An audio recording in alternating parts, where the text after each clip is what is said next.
And while I understand the section about mandating training for newly elected members of local boards of ed, this is another overreach, just like the recently adopted statute that required Board of Eds to provide a remote participation, despite whether they had the technical ability to provide that. Our boards of eds also establish and are governed by our own bylaws, and we're overseen by the state Board of Ed again, held accountable by the people who elect them and the children they serve. It is not always our place to fix the bad apples. A very high level, I know there was a lot already said about our school resource officers. I stand in support of everything that was said about them. I think there's a huge misconception about their role. They are an essential part of our Danbury Public School family. They are role models for our students. Our staff would not be willing to come to work without them.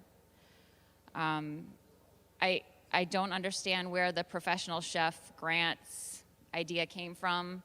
I honestly think that's a bit ridiculous. We already, for our school district, we've established a very good working relationship between our Board of Ed and the food service company that we hire. And we actually have a task force that includes students and families and staff that regularly inform the food service company about what they would like to see served at our schools. The reading literacy waiver, I understand this prolongs that waiver. Our school district was proactive. We knew this was coming down the pike. We were also just happened to be shopping at the same time.